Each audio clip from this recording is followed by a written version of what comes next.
Il est 9h05 et après le journal de 9h, on vous retrouve Antonin Durand. Rebonjour. Rebonjour Maxime. Avec ce matin, et comme chaque dimanche, la revue de presse des régions. Et de quoi parle-t-on justement dans votre presse des régions ce matin? Eh bien forcément, on parle encore de politique ce matin Maxime, mais exit l'actualité chaude et la taxe Zuckman. Midi Libre se projette maintenant sur les municipales. Écharpe de maire, carte d'électeur, les enjeux d'un scrutin spécial. Je vous dépeins la une du matin, mais voici ce dont on parle vraiment. Dans ce dossier complet de 4 pages, on revient sur le rôle prépondérant des maires vis-à-vis de leur administré forcément. Mais surtout, avant les élections qui auront lieu du 15 au 22 mars prochain, Midi Libre fait un petit état des lieux du paysage politique. Du RN à LFI, tout le monde y passe. Et interrogé par le journal, Frédéric Dabi, directeur général de l'IFOP, se confie sur les enjeux que soulèvent ces élections municipales. Dans le contexte actuel de crise de politique, avec la possibilité d'une dissolution, ces élections seront plus politisées que par le passé, explique-t-il. Mais surtout, dans la dernière page de ce dossier, Midi Libre fait un focus intéressant sur les maires qui ont choisi de ne pas se représenter. Il faut laisser la place à la jeunesse, explique Freddy Cerda, maire d'une commune du Gard. Être maire, c'est devenu vraiment compliqué à cause des réseaux sociaux. Certains commentaires me font tomber de ma chaise, ajoute Claudine Vaja-Mégerie, maire de Castries. Dans tous les cas, ces maires qui ne renouvellent pas leur mandat représentent plutôt bien les difficultés que connaissent les maires des communes de France. Et puis il y a la Dépêche du Midi également qui décide d'aborder un phénomène médical qui touche de nombreux Français. Oui Maxime, les douleurs chroniques. Alors je ne sais pas si vous êtes touché par ce genre de douleurs, mais c'est le cas de pas moins de 23 millions de Français.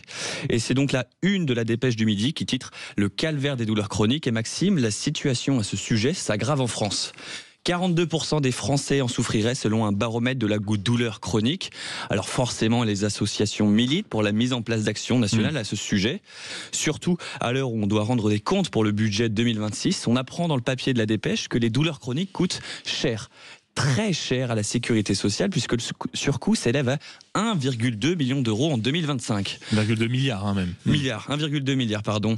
Alors dans le nouveau projet de la loi de financement de la sécurité sociale, les problématiques liées aux douleurs chroniques apparaissent désormais comme un enjeu très important. Et bien justement, quand on a beaucoup de problèmes, beaucoup de douleurs, on essaye parfois d'en boire pour oublier tout ça, mon cher Antonin. On a été interloqué par ce titre ce matin, c'est que le champagne ne fait plus aussi rêver qu'avant. Mais qu'est-ce que c'est que cette histoire? Oui Maxime, on peut dire que c'est un comble pour un Rémois de ne pas aimer le champagne. On apprend dans l'Union ce matin que la boisson pétillante ne fait pas toujours l'unanimité dans la cité des Sacres.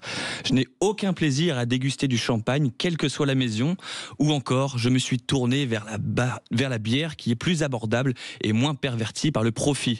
De quoi faire tomber de leur chaise tous les producteurs de champagne de la région. Je n'en suis pas sûr. Mais bon. Mais alors derrière la simple question de goût ou alors le caractère excessif de la boisson, il y a aussi pour de nombreux consommateurs une question médicale. Le champagne me donne des migraines et des bourdonnements aux oreilles, explique Didier. Et cet appel à témoignage de la part de l'Union a malgré tout fait des heureux. Les vrais amateurs de champagne, si on peut dire, se sont aussi manifestés avec finesse. Pas grave pour ceux qui n'aiment pas ça, ça en fera plus pour nous, peut-on lire, et qui conclut un Rémois. Et voilà, mais si tout le monde était comme ce Rémois, on aurait moins de problèmes. S'il y a moins de consommateurs, il y en a plus pour nous, et c'est ça la bonne nouvelle. Merci beaucoup pour votre revue de presse des régions, mon cher Antonin Durand.